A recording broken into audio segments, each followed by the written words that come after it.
国会应该做出决议，关闭这些集中营。他们应该严肃地和中国官员提出这些维吾尔人的问题。发生在东突厥斯坦的事，让人联想到第2次世界大战期间纳粹德国对犹太人的罪行。不仅是美国，我们也呼吁中国人站起来。我们的 today， 他们的明天。在Would you please introduce yourself? What's your name and what occupation you have? My name is Mamtman Ala. I came from Australia, where I do the community services, and I am attending the International Uyghur Intellectuals Conference being held at the George Washington University today. 他说他的名字叫艾拉，他是从澳大利亚来的一位学者呢。他今天呢来参加这个世界维吾尔知识分子大会，就是在华盛顿大学举行的这个大会。您的职业我没听清。就是我的职业是那个 community services 社区服务。community services 啊，这是做社区服务，在澳大利亚是吧？请阿拉这个是叫阿拉是吧？阿拉Mamtman阿拉。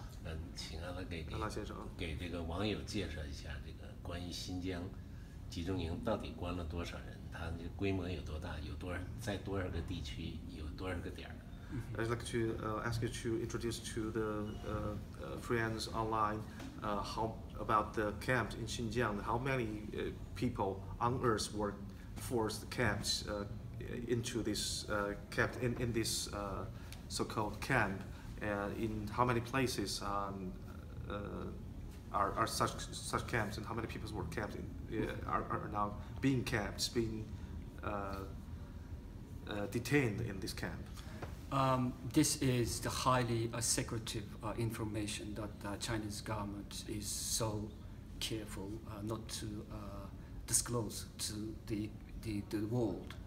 And hence it's extremely hard, if not impossible, for the world to know how many these facilities, that so-called re-education camps facilities, are being built or in all across the East Turkestan.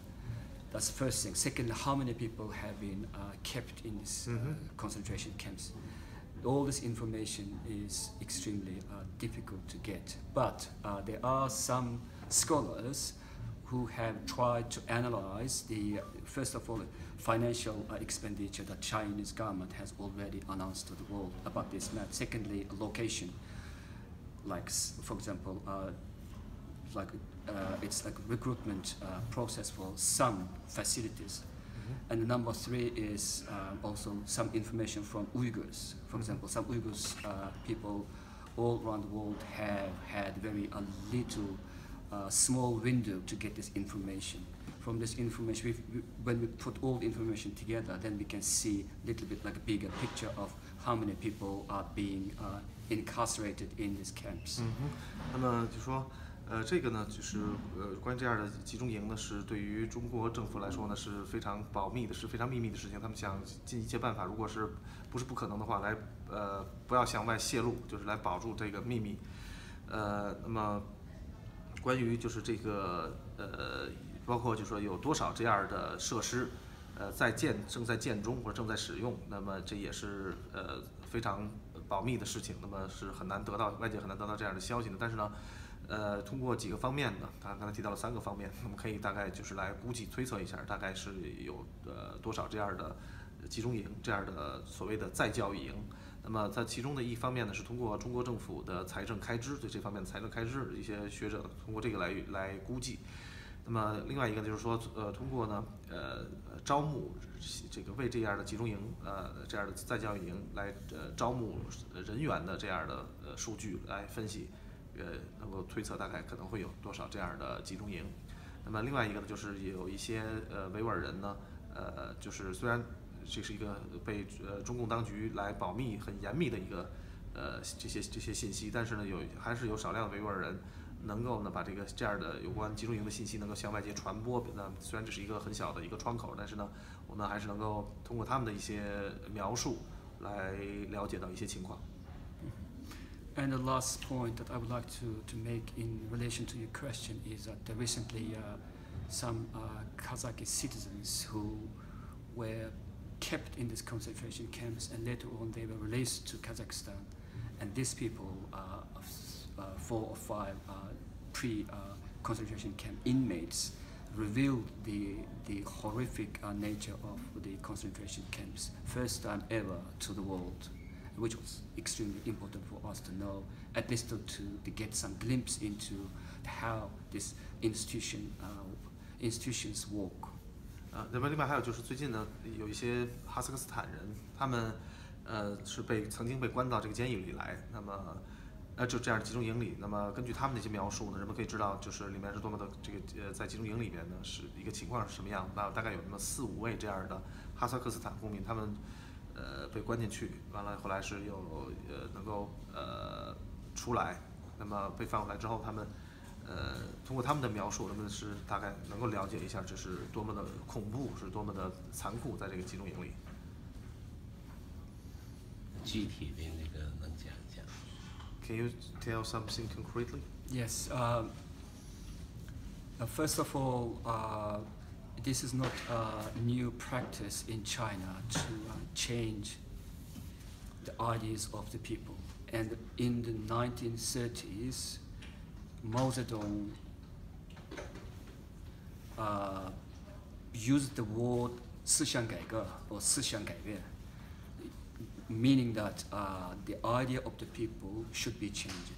And this is the core of the whole the propaganda function and the machinery of the Communist Party.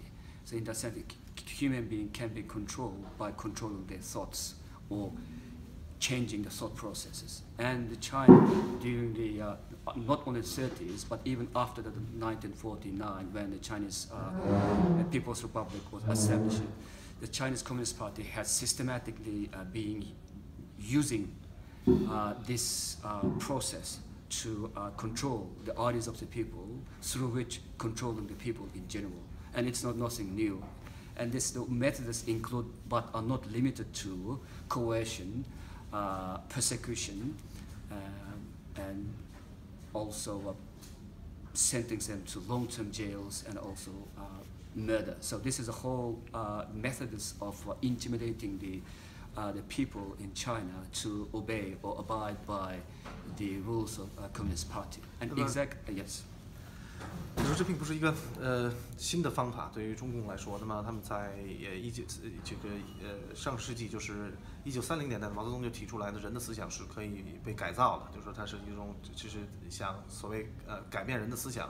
那么他就是像毛泽东在这个30年代提出了这个的，包括在这个1949年之后，那么就说中共也是通过这样的方法来来要改变人们的思想。那么就是包括就是通过从监禁呢到这个到折磨，完了到长期的关押，长期的把人关押入狱，甚至于到谋杀。那么这是中共呢就是通过大概他说的就是通过这样的方法来控制人们的思想，来就是大概讲的是这个啊。And what's the most horrific about these concentration camps is not about re-education, it's about re-engineering human thoughts, which through the very cruel methods and measures. 就是那么还有一个更可怕的一点呢，就是他通过呢来所谓的来对人的思想进行控制，进行一种所谓的 engineering， 就是来进行一种所谓的这叫这个工程化，来制造人的思想，就是这样的话呢就是来控制人。So basically speaking, or simply speaking, is to infiltrate, instill the sense of fear in their minds, and forcing them to think that they are almost nothing in the face of being like the state machine. So their life means nothing to the nation. So they can do nothing. So almost they are nothing. So that is the idea that they would like the people to embrace, to accept, and in the end to give them the idea that whatever they do there's no change, there's no improvement, and hence they have to be a part of like this. They have to obey. They have to listen to the Communist Party. 就是呢，他们想来对人的思想进行这样的一种，就是一种改造，就是说让人们觉得自己是机器的一部分，让人们觉得自己呢是并什么都不是，觉得自己呢是没有用的，自己呢是渺小的，是没有用的，是是机器的一部分。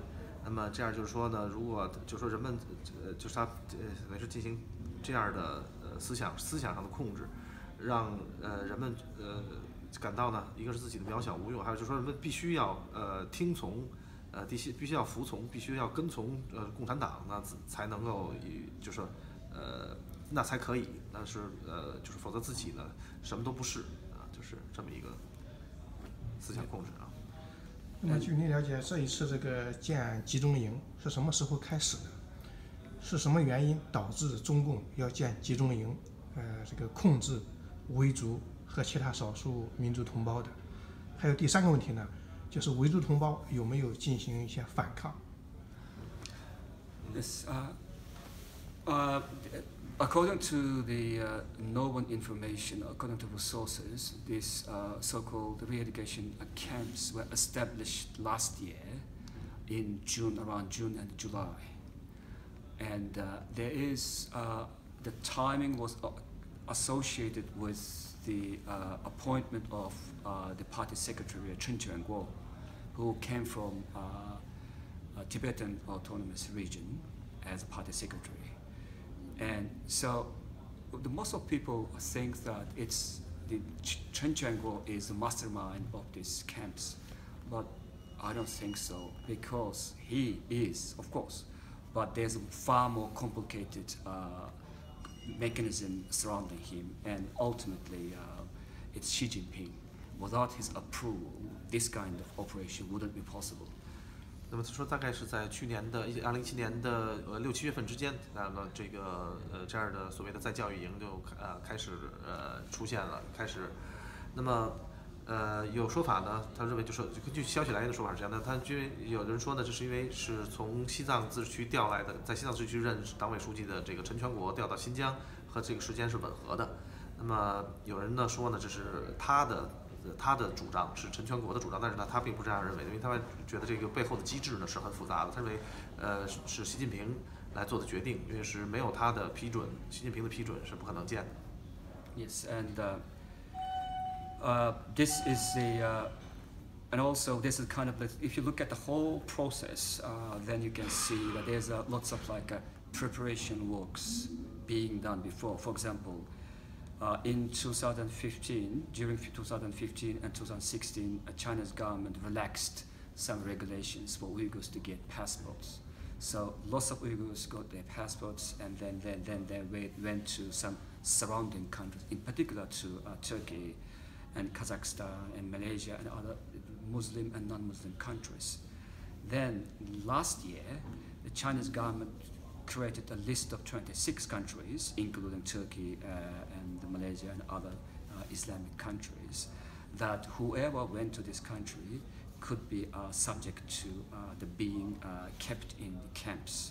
It seems to be there's some reason for doing that. Actually, it's arbitrary, and most importantly, it was well-prepared process. 那么他们觉得这是一个已经经过预先准备的事情，是经过了精心策划准备的事情。那比如说呢，曾经在2015年的时候呢，中共方面曾经对维吾尔人呢放开签证政策，那么就有很多人呢获得了签证，也可以到周边的一些国家，比如说尤其是到土耳其、哈萨克斯坦，还有人到这个东南亚的那个国家叫什么来着？马来西亚，到马来西亚这样的穆斯林国家，包括去一些非穆斯林国家。那么但是呢，就是从去年开始呢，就是中共方面对去这些国家，尤其对到过这些国家的人呢，实行了严密的控制。比如说把去过这些国家的人呢，关到这样的集中营里去，就是大概是这样吧，您说的啊。Yes, and the last year, more than 8,000 Uyghur students studying in Egypt were asked to or forced to return back to China, and most of them disappeared or put in jail or maybe murdered.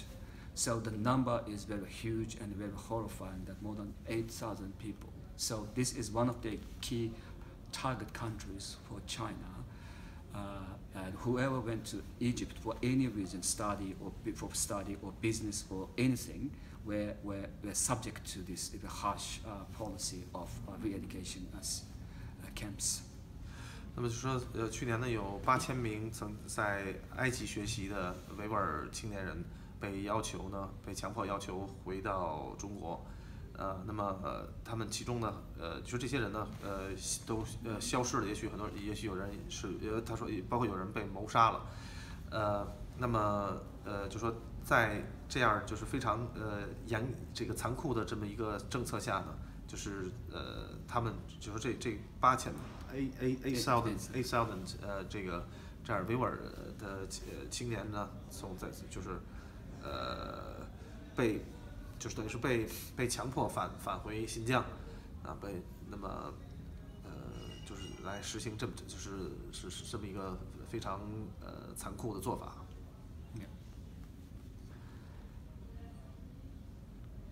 那维族就是说他们被关到这个。维族同胞有没有进行什么样的这个抵抗？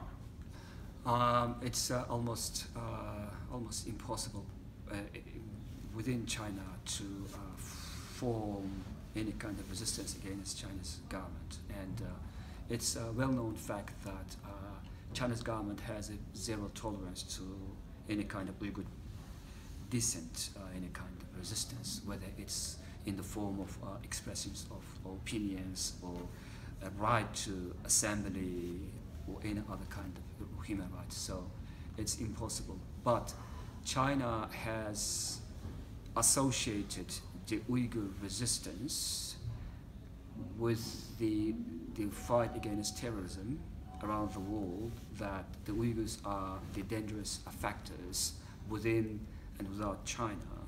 So then this is a kind of excuse that China has used to suppress Uyghurs, and now is eliminating Uyghurs altogether, with the expectations that the world will have no sympathy towards Uyghurs, because their identity, ethnic and in particular their religious identity, will not enable them to get any international sympathy. That's the political calculations of China. 他说中国呢，对于维吾尔人的这个，他说是基本上是不可能的，因为对于中国任何形式的这样的反抗呢，不管是什么形式的反抗，那么中国政府呢都是采取一个零容忍的办法。那么他们这样的就说对维吾尔人的这样的这种压迫呢，就是在中国境内和境外的这个维吾尔人呢，中国政府想把他们呢就是当作恐怖分子来处理。那么这样就是因为这些人的他们的信仰上的一些就是他们的因为他们的信仰呢，他就是中国政府呢，他算计着可能是在国际社会上呢，也就是其他的国家可能也对于中国政府的这样打压维吾尔人的做法呢，也不会有什么样的对中国政府不利的反应。And the China is quite good at utilizing the yuan politics or dollar politics, and China's economy is essential for the economy of the whole world, and China using this leverage to suppress the Western sympathy on the one hand, and also suppress the Uyghur resistance inside and outside China. 那么中国政府呢在采取了一个人民币政策和美元政策，所以也就是说呢，中国政府用它的这个经济实力，那么就是在因为它现在经济在国际社会上也是举足轻重的，那么它用这个方法呢，也是来在中国的境内外来压制维吾尔人的反抗。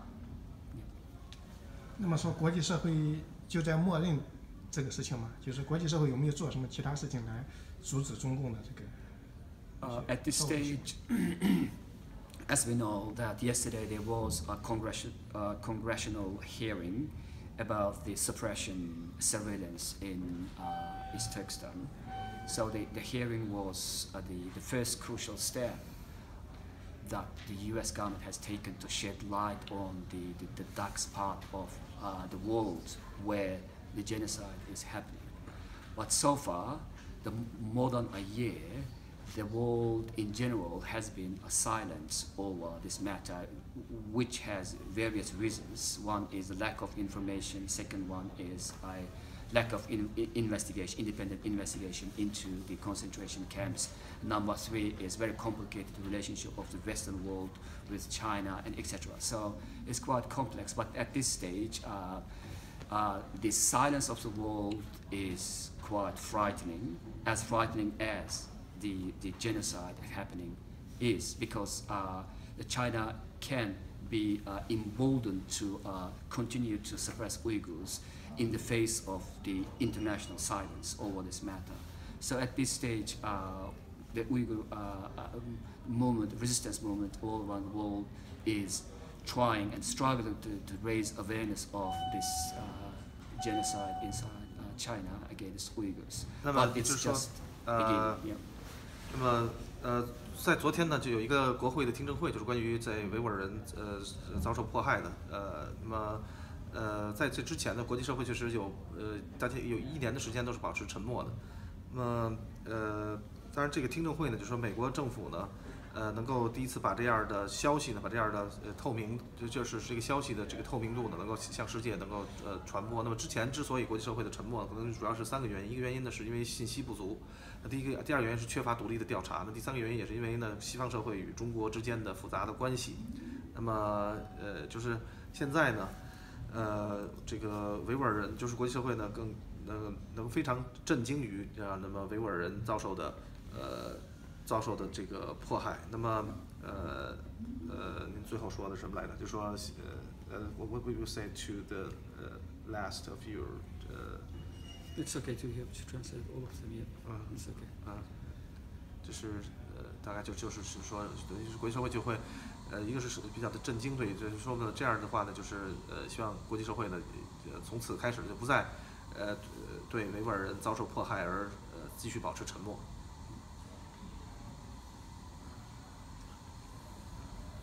谢谢。